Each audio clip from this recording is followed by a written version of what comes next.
Magandang umaga, Malacanang Press Corps. Welcome sa ating press briefing ngayong araw. Simulan natin sa magandang balita na dala ng administrasyon ni Pangulong Ferdinand R. Marcos Jr. sa Bagong Pilipinas. Habang papalapit ang mahal na araw, inaasahan ng Department of Tourism ang pagdagsa ng halos 30 milyong lokal at banyagang turista sa iba't ibang destinasyon sa bansa. Ayon kay Tourism Secretary Cristina Garcia Frasco, na-activate na ang DOT ang kanilang regional operation centers para tiyakin ang maayos na daloy ng mga turista, lalo na sa mga lugar na inaasahang magiging matao ngayong holiday season. Ang mga operations centers na ito ay nakatalaga upang mag-monitor at mag-cooperate at makipag-coordinate sa mga pangunahing tourist spots, layuning masiguro ang maayos na pamamahala at karanasang ligtas para sa lahat. Panoorin po natin ito.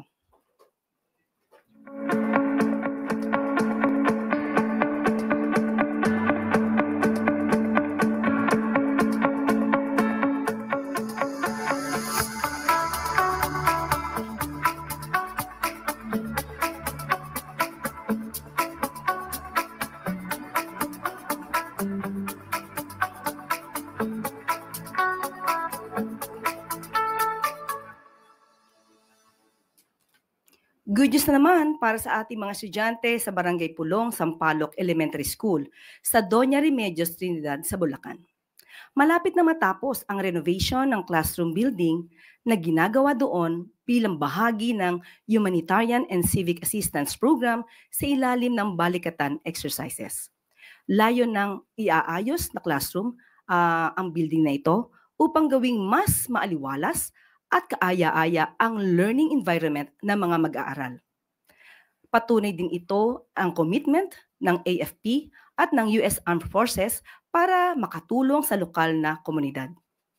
Samantala, nagsagawa naman ng isang community health engagement activity sa Barangay Dagupan, Lalo, Cagayan. Bahagi rin ito ng Humanitarian Civic Activity or Action Program ng Balikatan. 129 na pasyente or rather residente ang nabigyan ng serbisyong medikal at dental examinations. Ang aktibidad ay bahagi rin layon ng balikat exercises na makatulong para makapalagi or mapalagi ang lokal na ekonomiya, partikular sa aspeto ng medikal at public health.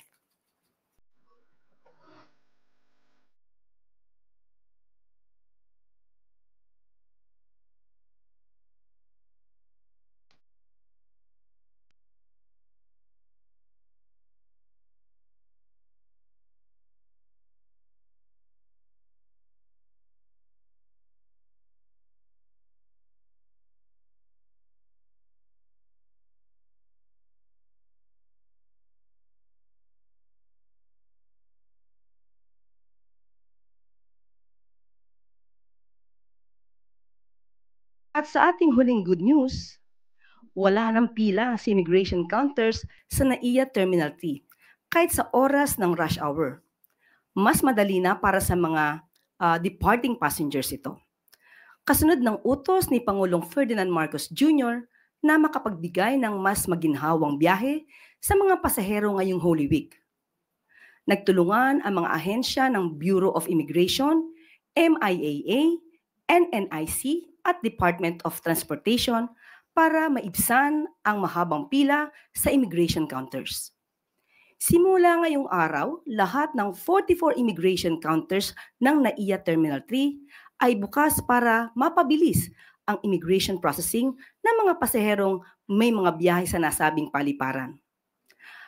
Ang sabi ng Pangulo, gawin nating convenient at safe ang travel experience ng ating mga pasahero at ito ang mabilis na sagot ng mga concerned agencies upang mapagaan at mapabilis ang immigration processing sa ating paliparan.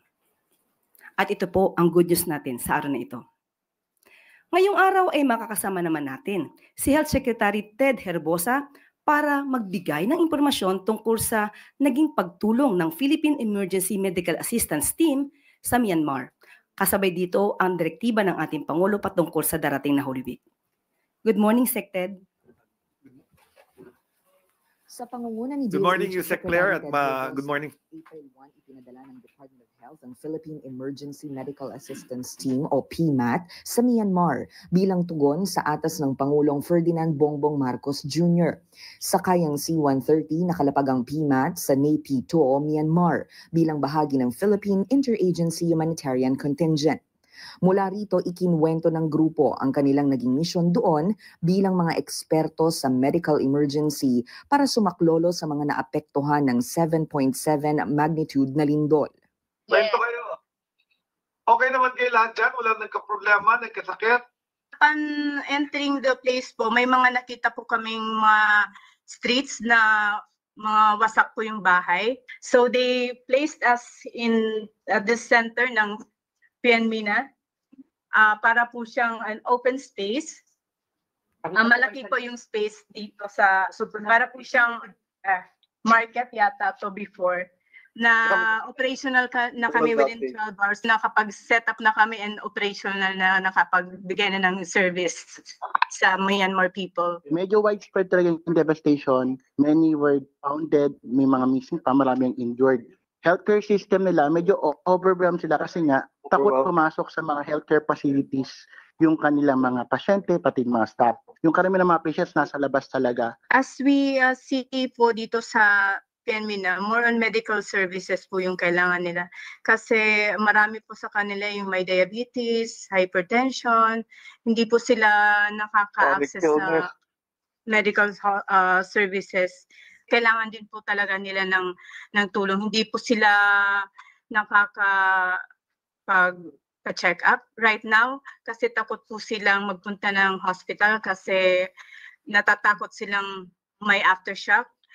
Natutulog lang po sila sa mga open space, sa harap ng bahay nila. Yung psychosocial din po. Mahirap yung psychosocial kasi language. Yung mga teachers din po na Filipino, nag-volunteer po sila na tumulong. As well as mga volunteer students po na tumutulong din po sa amin mag-interpret or mag-translate sa mga pasyente po. So ilang patients nakikita nyo in a day? In a day, an average of 118 patients a day po. Pwede nyo pong ikwento po sa amin, paano po yung routine ninyo in a normal day there in Myanmar? Usually po, we wake up, yung iba mga 5, 5:30, and then by 6:30 a.m. po, we have our morning exercise, and after that followed by a team huddle. We have a breakfast, then by 8, before mag-start yung operation, replenishment ng mga supplies, medicines, and medical drugs to the different areas po. And then at 8 a.m., start na po ng operation until 5 p.m.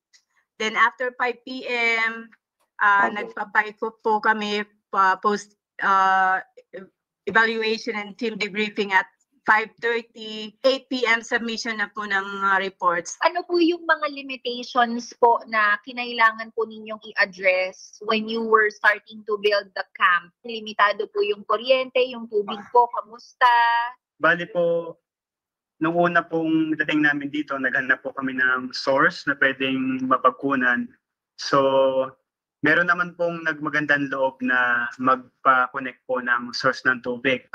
Bali po, bukod po dun sa malinis na tubig na i-produce gamit nung dala naming RO machine, marami din pong mga nagdo-donate ng mga bottled water. So, hindi po kami kinakapos. Sobrang bait po ng mga tao rito. Actually, kanina may family kami from Yangon na nagpunta lang rito para mag-donate ng water and food. Kasi napanood nila sa news yata na may Philippine team daw na dito sa PNMINA. Kaya everyday po marami kaming supply ng water, so pati food. So yun po yung binibigay din namin sa mga patients na nag-aantay. Lalo na pag tanghali na po para may makain sila. And mainit din po, kaya we need to provide them with water. The news articles are saying that the people of Myanmar are very thankful. And totoo naman, nadinig namin sa inyo, binibigyan kayo. Thank you. So yun, nakita niyo yung video clip ng ating 32-man team. This is a Philippine Emergency Medical Assistance Team na WHO classified or certified, verified, na last September lang tayo na verified, medyo mga 7 taon kami nagte-training. We have 3 of these teams out of 52 in the world. So medyo world-class na rin tayo pagdating sa disaster. Ang features ito, yung nadinig nyo nagsasalta, si Dr. Ivy Losada, she is from the Eastern Visayas Medical Center. Yun yung team number 44 natin. And team 45 comes from Tala, sa Jose N. Rodriguez, at team 46 yung galing sa JB Lingad. Yung JB Lingad, yun yung even before ma-qualify, napadala natin sa Turkey yun. So itong team na to is composite, pero majority are from Eastern Visayas. Kaya ang maganda yung storya. They were victims in Typhoon Haiyan in 2013. Today, sila yung team na nag-respond sa 7.7 earthquake in Myanmar. And madami kami experiences. We were able to deploy in 48 hours. Thank you sa Office of Civil Defense for providing us na 2 aircraft yan. Actually, doon sa isang aircraft, puno na nung gamit nung ating field hospital team. Pag nakita mo, cramp sila doon with the equipment. And after the return, nag-hot debrief na kami in my office, and we were able to find some things that we can still improve para maging experience. Ang maganda is that most of our team members, hindi kagaya ng ibang teams, talagang sanay na sa disaster kasi marami naman tayong deployments dito locally. Nagamit din natin yung team nila, yung mga nakaraang Northern Luzon earthquake. Pero ito yung Northern Luzon bagyo. But this is the first time we've actually deployed it internationally since the September verification and yung award ng aming certificate last November sa Abu Dhabi. So we're very proud of this team. Meron silang Alex Iala sa tennis, meron kaming PMAT sa Emergency Medical Assistance Team sa mundo.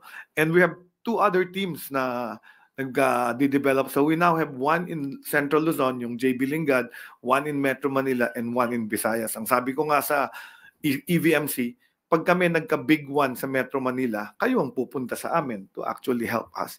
Tapos nagde-develop din kami ng Southern Philippines Medical Center, Cotabato Regional Medical Center for Mindanao also. So hopefully we will have teams all over.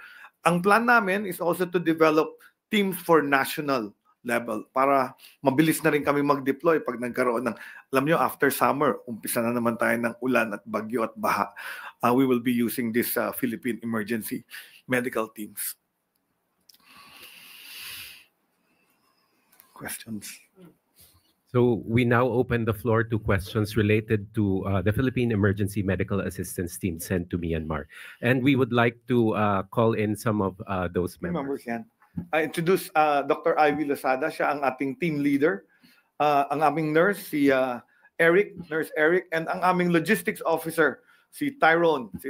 So may sarili silang contraption din to develop yung pampashower nila at yung toilet nila. Actually, maganda siya pagka nakita nyo. So self-sustained, contained team yon. Binigyan lang sila ng lupa na parang isang a small area where they built. They can answer some of your questions. Halika dito, Ivy. Sit down here. Questions?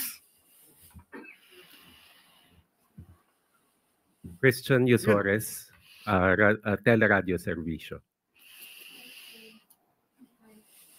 Mike. Good morning po, Secretary, and to the team. Congratulations po. May plano po ba na bumalik po yung ating PMAT team sa Myanmar? Kasi ongoing pa rin po ata yung mga activities ng government to rescue or help yung mga victims po ng earthquake. Actually, our team was supposed to, can be deployed for 14 days, no? But we were operational 10 days. Kasi yung pala yung mission order. May composite team kami na search and rescue. Ang usual tradition ng Office of Civil Defense, 10 days lang. But our team is packed and logistics-wise can stay for 14 days. So bumalik na because that's the plane trip, no? Pero nagpadala din kami the day before ng 6-man team for psychosocial support of the Filipinos in Yangon. So may psychosocial team ako from National Center for Mental Health that are there processing our citizens na medyo affected by the disaster in Myanmar. So tuloy yung assistance. Nel Maribohok, UNTV. Good morning po. Ano po yung natutunan natin dito sa pag-responde natin sa Myanmar na maaaring ma-i-adapt natin dito sa Pilipinas? So number one, the fact na naka-deploy tayo ng within 48 hours, naunahan po natin yung pinakamayamang bansa dito sa ASEAN, yung Singapore. At na kinukwento nila sa akin, nung nag-set up sila ng kanilang field hospital, 6 hours na set up na nila. That's because of training. Kinukwento sa akin yung Singapore, 2 araw bago na set up at operational yung tent nila. Pero punta na tayo, no?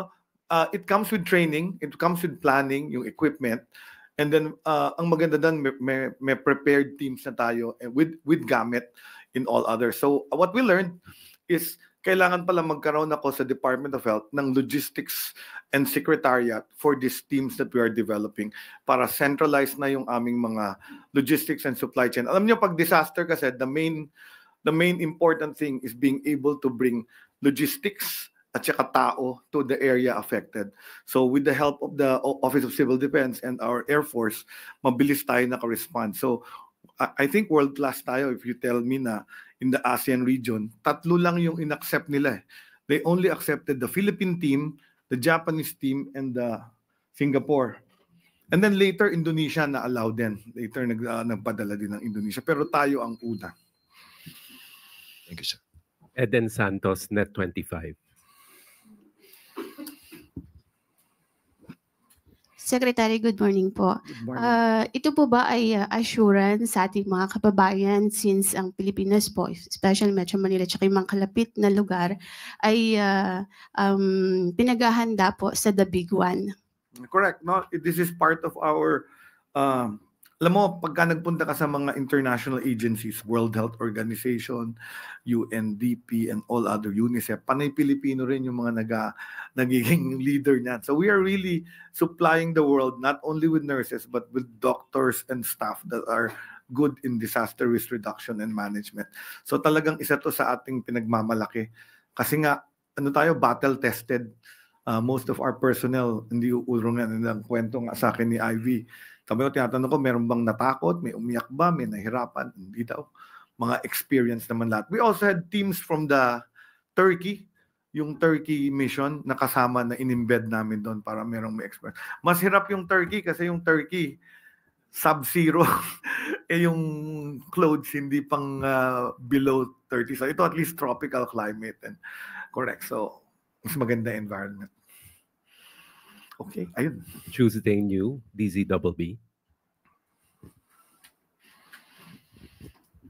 Good morning, Secretary. Good morning. Sila po ba ay naipresent na natin kay Presidente o may plano po ba na ma-courtesy call sila kay Presidente, at least mabigyan sila ng recognition or something, commendation? Of course, like the rest of the team, tandaan nyo, 91 team yung pinadala natin. It's a composite team, not only of medical teams, although yung medical team yung naging pinaka-busy. Meron tayong meron tayong team, Search and Rescue Team, USAR Team, Urban Search and Rescue Team from the Bureau of Fire. Meron tayong MMDA team, meron din tayong team sa from the private sector, and then there's the Army and the Air Force disaster response teams. So composite to 91, pero yung pinaka-busy yung medical kasi nga tapos na yung rescue After 48 hours na tayo dumating. So most of the health services nila, emergency and essential medical care. So busy. Bay Pardilla, People's Television. I think the mic is there. Good morning po, Secretary. Secretary, will the teams deployed to Myanmar also responsible for training future emergency response teams? And what is the ideal number po for emergency medical personnel needed kapag nagkaroon ng the big one? And how are we addressing the gaps? Okay, so the training continues. We're going to do continuous training and improvement. In fact, this is my instruction to Dr. Ivy, that we start training and accepting new members. Each hospital has about 100 trained personnel. Iba-iba yan. May doctor, may nurse, may logistics, may engineer, merong all these other specialties kasi it's a composite team. And then we continue to get young people to be trained in it. The beauty is na umpisahan na natin. And then these hospitals are also the ones trying to train the other ones that want to be WHO verified. So in fact, the other one I'm instructing them to do is our level is type 1. Tatlong level kasi yan, type 1, type 2, type 3. Yung type 1 verification, outpatient and emergency care. Yung type 2, may konting surgery na and inpatient. At yung type 3, yung may ICU na at parang field hospital. So we're going to go to that level. Akyatin din natin yung type level types ng ating international verification. Thank you. Okay. I guess one last question related to the emergency response team or to Department of Health. It's so hot na po. So ano po ang nakahanda ba yung hospitals for heat stroke patients? And ano po yung mga emergency, yung first aid that we can do? So let me say that the Department of Health has declared code white of all our hospitals. That means they're ready for all the incidents that can happen for people traveling for this Holy Week. Number 2, of course, are warnings for the effects of heat illness, especially for people going to hot areas like the beaches. So very important, stay protected. So sunscreen for those going out, hydration, and then don't stay too long in the sun for those people. And then, of course, every Holy Week, nagkakaroon kami ng mga problems of drowning and near drowning. So very important then to make and watch your family, especially in these places where you are vacationing and relaxing. Make sure do not drink and drive, do not text and drive, and follow the rules of the road. Sana walang road rage kasi nga ano naman tayo, di ba? Holy Week. Be patient and be kind to the other road users. Pag nakaramdam ng something, ano po ba yung gagawin? Okay, so usually if it's a heat-related illness, it starts with either thirst, very severe thirst, tapos you can have a lot of cold sweats, and then eventually pagka hindi mo na correct yun, magko-collapse ka. So it's important early on na mag-cool down ka. So the first thing you have, if you're thirsty, you drink plenty of water. If you feel weak, fatigue, ang tinatawag na next step after thirst is yung heat fatigue or heat weaknesses, mag-shade ka na or mag-aircon ka na. So very important. Majority of the heat illnesses, nagre-recover basta na-treat early. We do not wait for them na mag-collapse. Kasi pag nag-collapse ka sa emergency and tuloy mo, we will have to treat you in an emergency setting. Thank you very much. Prone yung mga matatanda at mga bata at yung mga may illness. So make sure these people don't stay too out in the hot environment. Thank you very much, Secretary Herbosa, and to the members of the Emergency Medical Assistance Team. Yusek Claire. Maraming salamat po, Secretary Ted Herbosa ng Department of Health and members of the team. Pwede na po na natin silang excuse. Salamat po. Ngayon naman po ay makakasama natin ang ilang miyembro ng Philippine National Police para naman sa anti-criminality efforts na utos ni Pangulong Marcos Jr. Nandito po ngayon sina Major General Roderick Augustus Alba and Director for Police Community Relations at saka si PNP Public Information Office Chief Colonel Randolph Tuanyo. Ay, sir. Kayo na po. Maraming salamat po, Secretary Claire. Members of the Press Corps of Malacanang, magandang umaga po. In behalf of our Chief Philippine National Police, Police General Romel Francisco Marbil, allow me to read our statement, opening statement. This is in connection po sa pagpapanatili ng ating safety and security during this Lenten season. The Philippine National Police, in partnership with other law enforcement agencies, is fully committed to ensuring a safe, peaceful, and meaningful observance of Holy Week across the country. Through our operational guidelines, we call this Ligtas Humbak 2025, we have strategically deployed our personnel and mobilized force multipliers. Ito po yung ating mga volunteer groups na tumutulong po sa ating kapulisan to key areas of convergence. When we say key convergence areas, ito po yung ating mga simbahan, yung house of worships, yung ating tourist areas, yung ating terminals, the airports and ports, yung ating mga highways ay kasama po doon, and other busy establishments.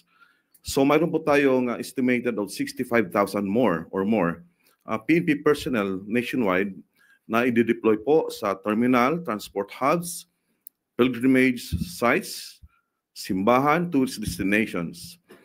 At ito po ay nakasad sa aming guideline ang magkaroon po ng enhanced police presence or visible pong ating Philippine National Police. We'll also augment mobile patrols kasi po ang ating concentration ay sa highly populated areas now. Mayroon po mga kabahayan, mga subdivision areas, residential areas ay naiwanan po mga bahay. So ito din po ay isang focus namin. Now, we have not received any threat for that matter for our security and safety this Lenten season as of today.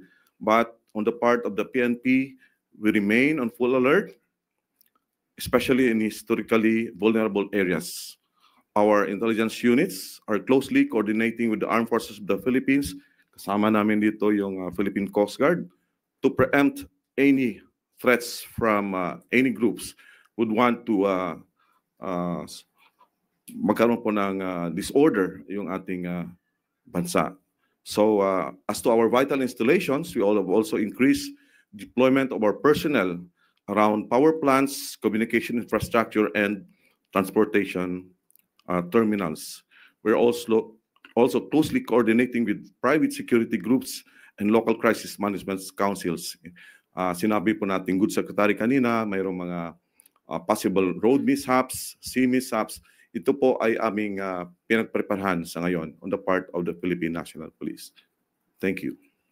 We now open the floor to questions for Major General Alba. Pia Gutierrez, ABS-CBN News.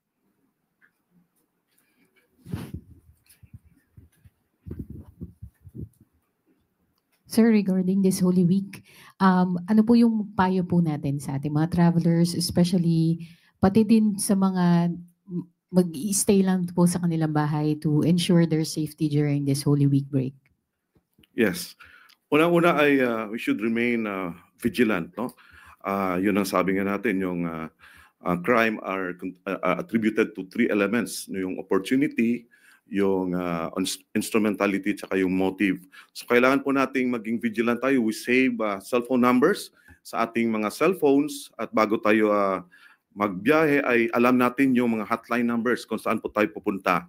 And of course, atin pong ipagbilin, no, sa ating mga kasamang bahay or neighbors natin, no, yung mga ating pupuntahan, and make sure na properly guarded yung ating bahay. Of course, na-mention din kanina yung mga risks sa health. Kailangan po nating we are healthy, no, during lalo na yung pagdadala natin ng mga sasakyan.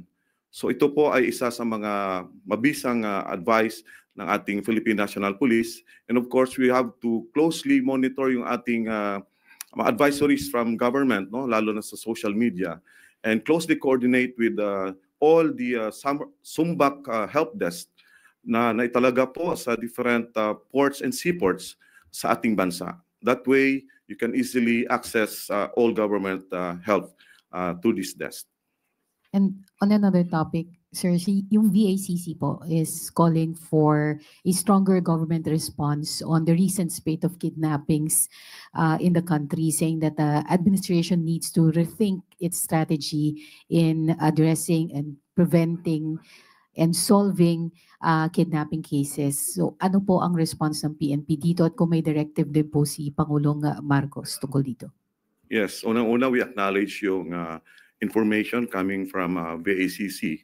But of course, our PNP is focused sa ating continuous law enforcement operations and anti-criminality operations. Mayroon pong tumututok na Special Investigation Task Group sa itong reported kidnapping incident.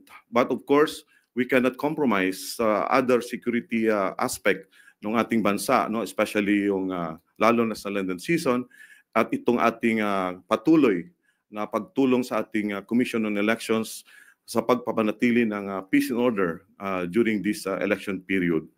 But of course, we acknowledge nga yung sabi ng ating VACC, and we are actually restructuring yung ating, as guided by our Chief PNP, yung ating anti-kidnapping group na lalong mapapalakas yung grupo na ito to curb incidents such as kidnapping. And I'd like also to report, aside from these initiatives, last April 11 po, yung ating Federation of Filipino-Chinese Chamber Commerce Industry Incorporated ay mismong pumunta po sa himpilan ng ating Chief PNP kasama yung key personnel ng Philippine National Police.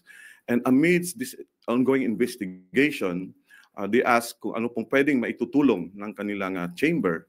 Remember that they have 170 chambers from Apari to Hulo, yung ating chamber, and they can really help sa peace and order.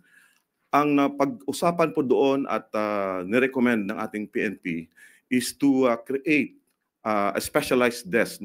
Tawag namin dito is PCFC, PNP Chinese Filipino Community Help Desk. So this is a desk liaisoning lahat ng concerns po ng ating sector from the Chinese Filipino. We talk here on protecting yung ating kasamahan sa community and engaging them with the project and activities na panatili po na ma-sustain natin yung ating peace and order as far as the Filipino-Chinese community is concerned. But definitely, magkakaroon muna po kami ng pilot testing, itong proyekto na ito. Like for example, in Manila, particularly in Binondo, where the highly concentrated yung ating communities, in Cebu, Davao, Iloilo, in Region 3. Now, if we see that magiging successful yung project na ito po ay ito pong long-term, isa sa mga long-term solution or interventions ng PNP na ma-address po natin yung mga incidents na ganito po. Chris Jose Remate. Hello sir, good morning po. Balik lang po tayo sa Holy Week. Nakipag-coordinate na po ba ang PNP sa mga barangay officials? Yes ma'am. Actually, kasama po sila sa deployment na sinasabi natin because the 65,000 personnel are not purely members of the uniform service ng PNP. Sa PNP lang po ito. We are actually deploying 40,000. Yung 40,000 na ito po ay covers the entire summer vacation security deployment. Now, pagdating po ng Holy Week, we increased it with another 25,000. Aside from this, we will be engaging volunteer groups. So kasama po yung ating local government units and other organizations that accredited ng PNP that help us sa aming safety and security operations all throughout the Lenten season. Okay po, sir. Sir, ano po yung particular crimes na binabantayan pag Holy Week? Yes, thank you for the question.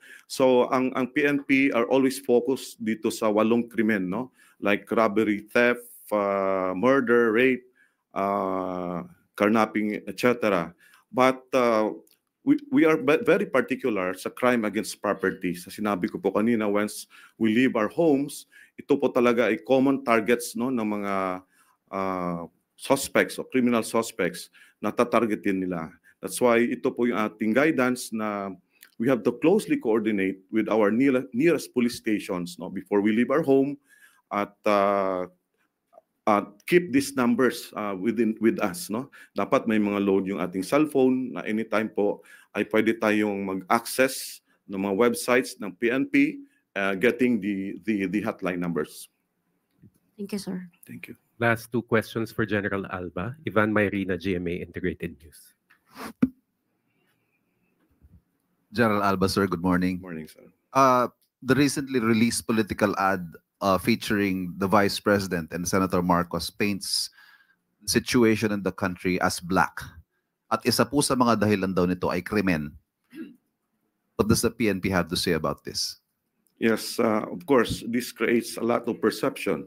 But sa amin po sa PNP ay tuloy-tuloy lang pong aming kampanya against all forms of lawlessness. But we can only speak of our what we have, yung ating crime statistics, which we actually reported a few days or few weeks ago, where it covers January to April of 2025 as compared to last year, where we have a big decrease of 26% sa aming crime statistics. So we stick with the reality, what we have now, yung aming data. So yung binabanggit po na yon ay it's a narrative being pushed by the other side of the political spectrum, tama ho ba? Or ito ho ba'y perception lamang because the data does not seem to reflect that perception? Like I said, all that we see, minsan we are misinformed and disinformed, but we respect, no? Sabi ko nga yung perception ng ating community, but we speak of our duties na dapat naming pinapatupad, and we shouldn't be affected by these negativities kung mayroon man. And you can tell the citizenry, sir, that our streets are safe. Definitely. Of course, time to time, meron tayong mga crimes na naging highly sensationalized na hindi ka agad ma-solve, but these are acted upon immediately, and for us, it does not represent the entire situation of our country. Salamat po. Thank you. Heidi Sampang, FEBC. Magandang umaga po, sir. Sa ngayon po, ang dami talagang nagbiyabiyahe, and recently po may mga incidents po ng rent-tangay. So paano po kaya makakapag-ingat yung ating mga kababayan para hindi po mabiktima ng modus na ganito? Yes, like I said, mas mainam po na we get hold of the hotline numbers. Hindi lamang po hotline numbers ng Highway Patrol Group na kung saan siya ay nakatutok sa mga kasong ganito, but the entire hotline numbers of different police stations. Mababasa nyo naman po pag dumadaan ka sa ibang areas, and you get a picture of that, and you report immediately. Now, we are actually engaging these groups, no, itong mga rent-a-car na businesses, to closely coordinate with our police stations and our Highway Patrol Group. Binigyan na po ng instruction ng ating Chief PNP, yung HPG, na tutukan ang ganitong mga kaso. Pero sir, when it comes to prevention, so para po makaiwas na hindi po sila mabiktima ng ganun, ano po yung mga parang red flag? Piayo, can you respond to please? Thank you, sir. Thank you. Salamat po. Kausap po natin yung director po ng ating Highway Patrol. Doon po sa 8 focus crimes na nabanggit natin na bagamat 26% po ang ibinaba niya, yung nananatili pong yung figure na medyo mataas po na 1%, yung pong carnapping po ng motor vehicle na nag-shift po from the traditional na carjacking or carnapping while parked. Ito po yung technical na carnapping po na nabanggit po ninyo. Nagpalabas po ang ating Director ng Highway Patrol ng kanilang mga leaflets po kung paano iiwasan yung mga reports po na dumarating po sa atin tukol po sa mga technical carnapping po. Bibigyan po natin sila, mag-a-anunsyo po tayo sa pamamagitan po ng ating mga press releases matapos po nitong ating pong press briefing ngayon kung ano po yung mga dapat gawin po ng ating mga kababayan para maiwasan po yung mga technical carnapping po. Thank you, sir. Maybe one last question for our friends from the PNP. Tuesday New, DZBB. Sir, opo. Yung cases naman po ng mga kababayan natin na madalas ay naloloko sa social media ng mga ads na murang staycation houses, yung ganon. Ano po ang pwedeng magawa dyan ng PNP para hindi sila malaglag sa ganitong pain ng mga unscrupulous individuals sa social media? Unang-una po, we normally or regularly receive, no, yung mga texts or mga emails. Wag po nating basta tayong mag-click doon, no? We follow the protocols. Ni-confirm muna natin kung talagang nag-i-exist ang itong mga klaseng businesses, no? And we can actually directly coordinate with our anti-cybercrime group. Mayroon din po silang hotline at yung ating mga police stations na anytime pwede po nilang ma-access. Thank you very much, General Alba, Colonel Tuanyo, Yusek Claire. Thank you, sir. Yes, General Alba and Colonel Tuanyo, maraming salamat po. Pwede na po natin silang excuse. At sa ngayon po,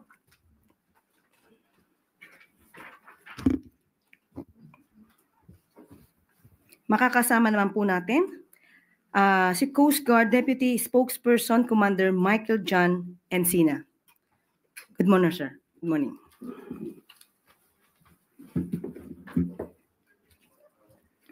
Thank you very much, Yusek Castro, ma'am. In behalf of the Commandant, Admiral Ronnie Hilgaban, to our Malacanang Press Corps, magandang umaga po sa inyong lahat. with the observance of the Holy Week season po natin, the Philippine Coast Guard has increased its alert status into heightened alert last 13 April po, nitong Sunday, in which the PCG has deployed 17,000 Coast Guard personnel to conduct pre-departure inspection, to conduct inspection din po dun sa ating mga resorts. At the same time, ito po yung pagkakandak din po ng canine panelings ng mga canine dogs po natin. We've also deployed ito pong ating mga Coast Guard auxiliaries in the Malasakit Help Desk, in which makikita niyo po sila dito po sa ating mga major ports and pantalan sa buong bansa natin. Ang ating pong mga barko ng Coast Guard ay naka-alerto din po na handang mag-respond in any maritime incident na report. Kasama po niyan ang ating lateral coordination na mention po kanina ng ating kasamahan sa PNP, sa LGU po natin, sa ating municipal and city disaster risk reduction management offices. Kasama na rin po yung ating mga coastal barangay. So malawak po ang ginagawa ng PCG ngayon at paghahanda upang ma-ensure at matiyak po natin na ang mahal na araw ay magiging safe and secure sa ating mga bakasyonista at turista. Maraming salamat po. We now open the floor to questions for Commander Encina. Kenneth Paciente, People's Television. Hi sir, good morning po. Sir, may mga vessel na po ba tayong naitatala na hindi pinayagan pong bumiyahe dahil hindi po naabot yung seaworthiness na standards? Sir, as of the moment, wala naman po tayong namamonitor pa ng mga vessel na hindi naabot yung safety standard. The fact na before po sila mag-conduct ng kanilang mga voyages, we ensure that we have Coast Guard personnel deployed to conduct the pre-departure inspection. Once na hindi po sila mabigyan or ma-providean ng clearances ng Coast Guard, their company will be alerted to renew their pertinent documents prior to that. Tuesday New, DZBB. Good morning, sir. So far, sir, sa inyong monitoring, anong mga pantalan po yung kailangang bantayan ng husto for possible overloading doon sa mga barko at yung hindi naiiwasan may paglabag yung mga ship owners tungkol dito dahil sinasamantala yung pagkakataon na maraming pasahero. So baka sumusobra yung pagbebenta nila ng tickets o pasahero doon sa barko. Yes, speaking of overloading, punta muna po ako doon. For the overloading, our Secretary Vince Dizon has directed the Philippine Coast Guard, the Marina, and the PPA to strictly observe ito pong anomaly na ito. So hindi po natin hinahayaan, particular kami po sa Philippine Coast Guard, ang any acts of overloading both in passengers and cargo. So hindi lang po natin chinecheck yung mga pasahero, figures kung ilan po dapat ang sumasakay sa ating mga barko, particular at gayon na rin po itong ating mga kargamento na niloload. Kasi it doesn't exempt them for this overloading issue po natin. We are also in close coordination, ma'am, sa ating mga shipping owners. At tayo po ay nananawagan sa kanila, tama po yung na-mention nyo, no? Na huwag samantalihin ang pagkakataong ito. And we will not tolerate po once na meron po kaming ma-observe na mga overloading vehicles or overloading ships na magbiyabiyahe po, and we will not allow them in the first place. Because before they depart, we will be conducting yung pong ating tinatawag na pre-departure inspection. Ano po yung mga pantalan na mahigpit ang pagbabantay niyo? So for the major ports po na ating binabantayan, kasama po dyan yung ating Metro Manila, of course, North Harbor. Meron po tayong minomonitor din somewhere in Batangas Port. So very busy din po yung area yan. Ang ating pong Cebu, Zamboanga area. So yan po yung mga major ports na tinitingnan natin. And for the long voyages po, may dagdag ko lang po, no? Ang Philippine Coast Guard also is deploying po itong ating mga tinatawag na sea marshals. Kasama po nila yung ating mga pasahero during the long voyages po. Thank you, sir. Pia Gutierrez, ABS-CBN. Sir, last year marami tayong na-monitor na mga incidents of drowning during the Holy Week break. Meron po ba tayong ginagawa to prevent this from happening or at least ma-minimize yung number of casualties? And kung meron din po ba tayong monitoring dun sa mga nag-offer ng mga recreational activities, yung mga, alam niyo sir, yung sa mga banana boat for example, yung sa mga scuba diving, paano po yung monitoring natin dito to prevent any accidents po? Well, kasama po sa mandato ng Philippine Coast Guard, ang aside po sa pagkakandak ng pre-departure inspection this coming Holy Week, is to also inspect yung pong ating major tourist spots. Kasama na po yung mga beach resorts natin at other areas po na ginagawan po ng recreational activity. Ang Coast Guard po through at our Maritime Safety Services Unit and offices is conducting ito pong tinatawag natin na Recreational Service Enforcement Inspection.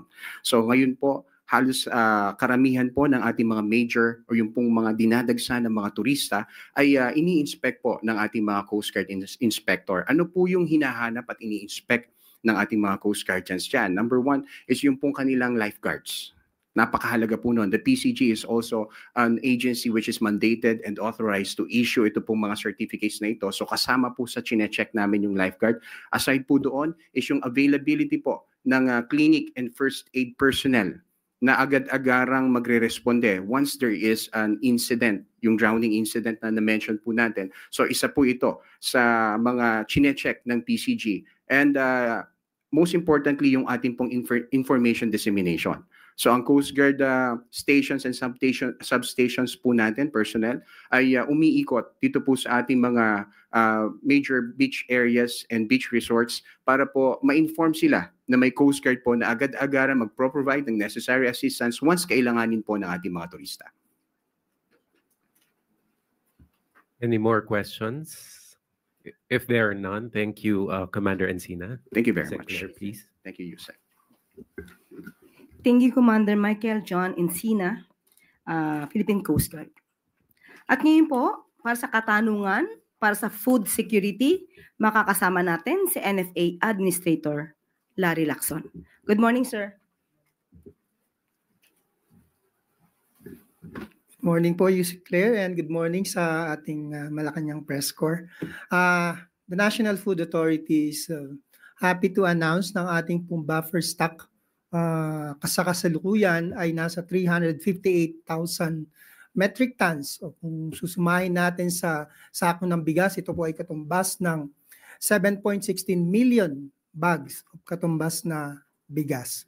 Ang ibig pong sabihin niyan, kung ito po ay maglalast no, ng 9.36 days, kaya pong pakainin ng buong Pilipinas ng mahigit 9 na araw. Pagdating naman po sa ating mga consumers, mababang presyo ng bigas, ang National Food Authority po ay mayroong programa together with the Department of Agriculture and the FTI, and with the cooperation of our LGUs, meron tayong tinatawag na 30 pesos per kilo na bigas sa merkado, sa mga participating LGUs. And at the same time, patuloy yung ating P29 o yung 20 pesos na bigas para sa ating mga vulnerable sectors. Sa ating mga magsasaka naman, alam naman natin, panahon ng anihan, marami ang nagbebenta sa National Food Authority. So sa first quarter of the year, ending March 31, nakaprocure na po tayo ng 2.2 million bags of palay.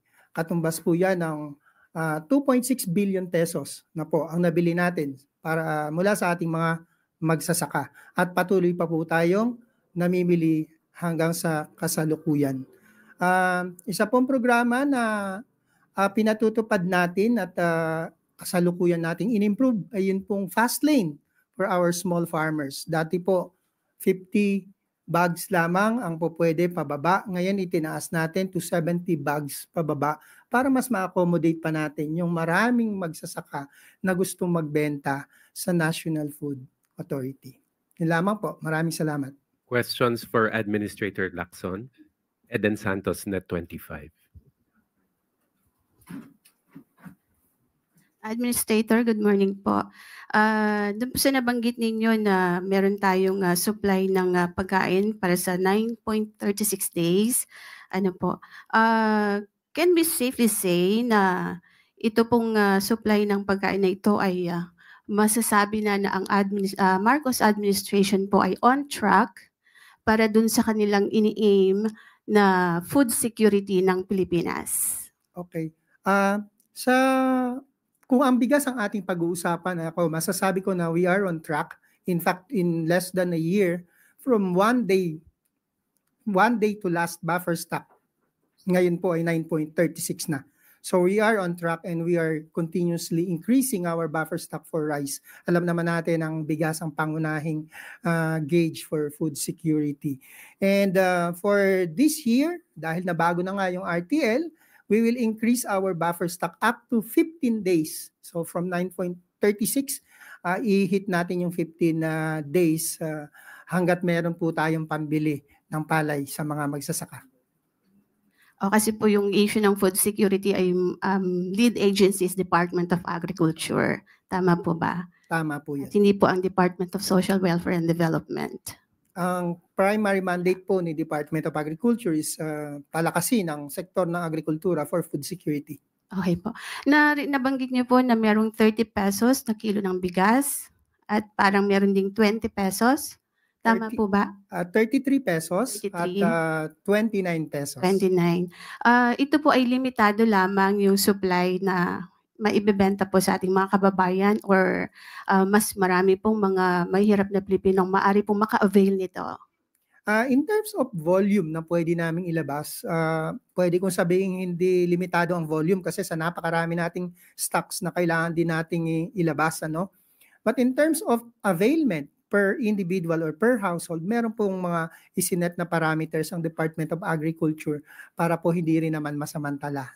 Sa P29, para sa mga vulnerable sectors, I think tinaas ni Secretary Francisco Chu Laurelian into 30 kilos per month. Last question na lang po, Administrator. Yun pong 2.2 million bags of palay na nabili sa first quarter po, saan po specific na mga lugar ito o probinsya ng ating mga magsasaka nabili? Ito po ay buong Pilipinas except for NCR at saka a little sa Region 7 kasi wala talaga silang production nun. Thank you po. Eileen Taliping Abante.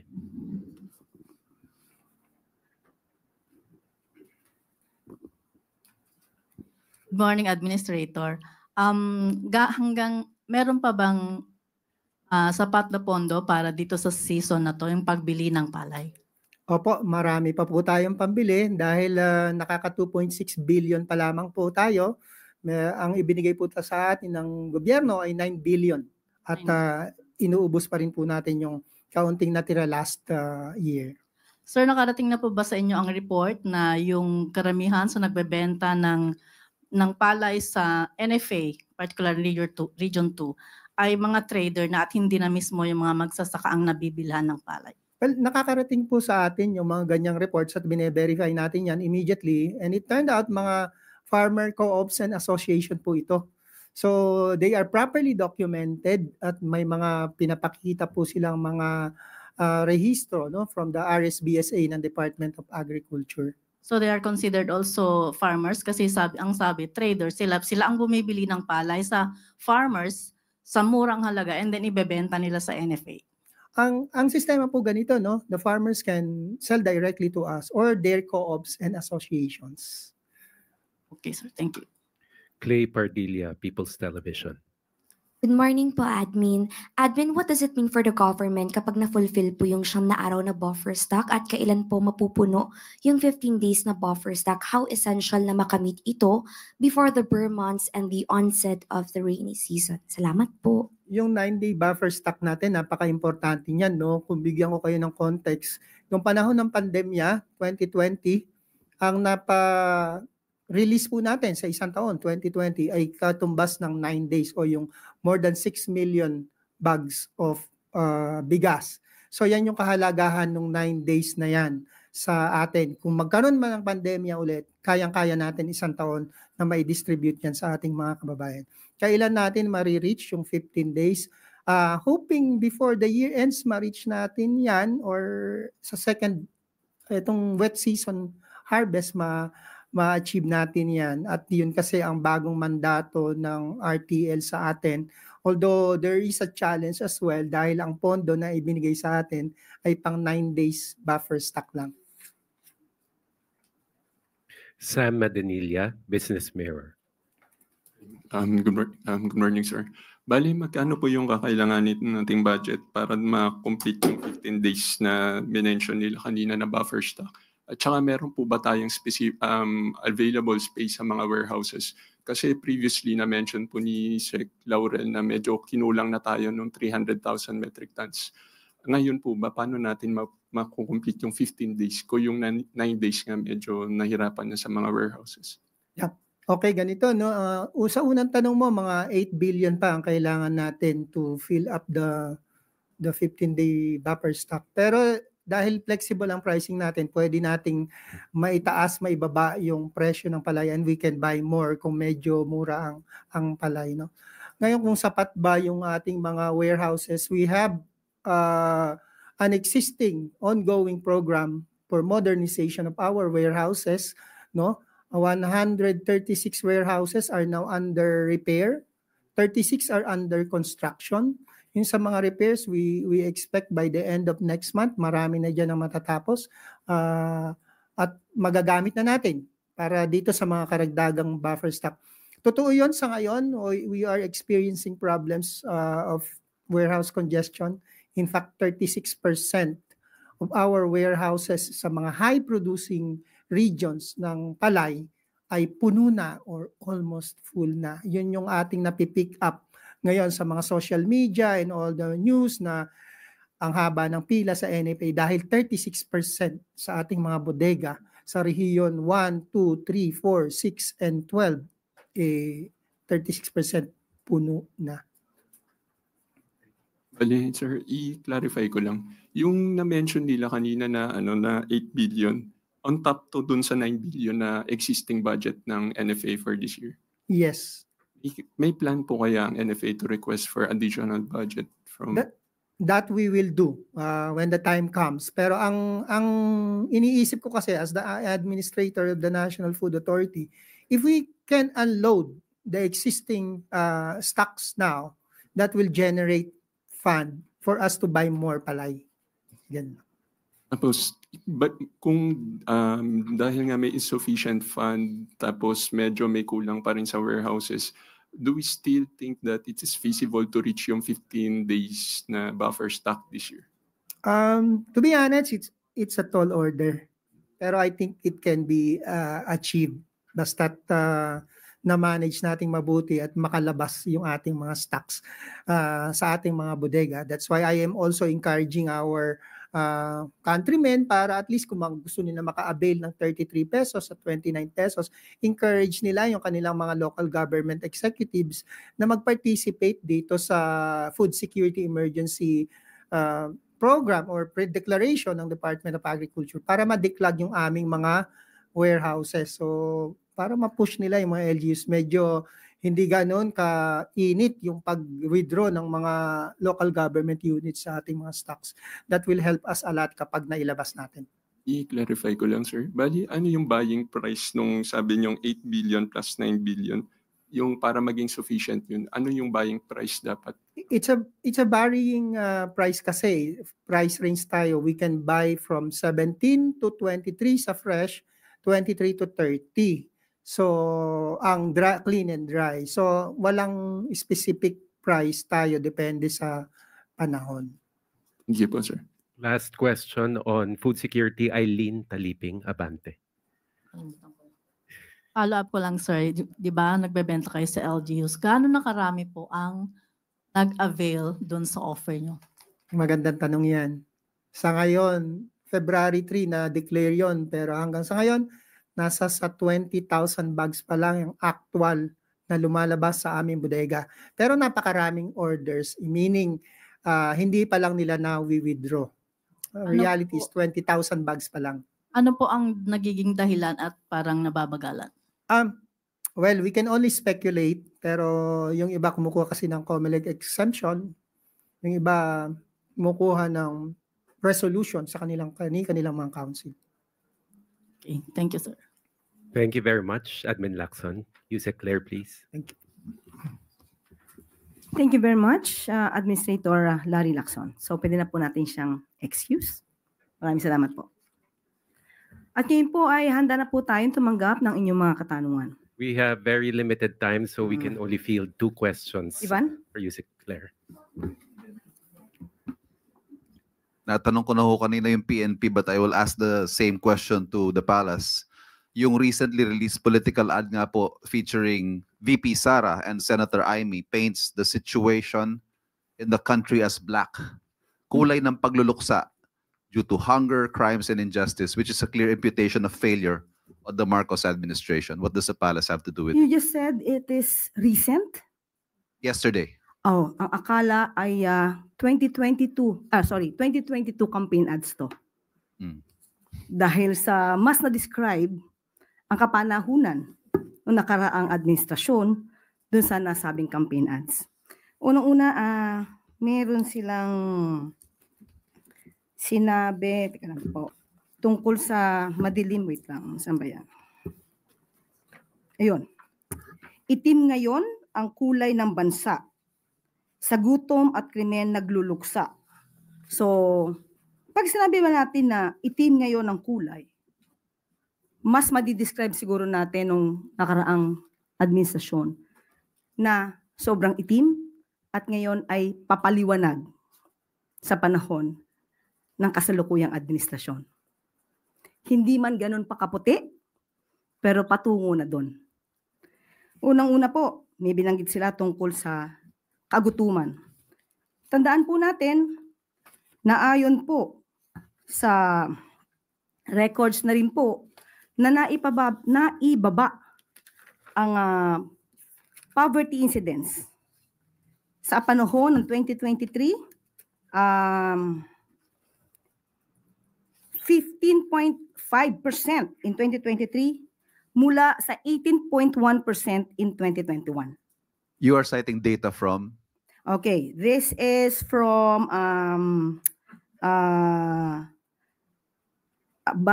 author or writer is Dim Sum Daily, Hong Kong. Okay, meron din po tayo dito. Ito po ay galing din mismo sa report din po ni Secretary Balisacan. Okay, meron din po tayo dito na pinalabas. Ito naman ay galing kay Philippine Star, Delon Porcalia. Meron pong naitala na 7.2 trillion na utang ang dating administrasyon at dahil po dito ay patuloy pa rin po natin binabayaran sa kasalukuyang administrasyon. At sinasabi nila na tungkol sa krimen, tandaan po natin na meron din po na pinalabas na statistics at ito'y inayunan na rin po ng matagal ni Senate President Chis Escudero na sa panahon po ngayon ay mas mababa po ang crime rate as compared po sa karaang administrasyon. At sinasabi rin po ni Senator Amy, gutom na ang sikmura. Pinaliwanag ko na po yan about the poverty incidents. At gutom pa sa hustisya. Pero hindi po ba yung ibang mga kamag-anak, in particular po, babanggitin ko, ito ay galing sa panulat ni Christina Chi ng philstar.com. Sinabi po ni, and I quote na po sa kanyang panulat, Dalia Cuartero, whose son was killed during a drug operation in 2016, described feeling overwhelmed with tears of joy, tears upon hearing of Duterte's arrest. So dito pa lamang, marami na rin po nagsasabi na paunti-unti ay nabibigyan ng liwanag ang mga pangyayari.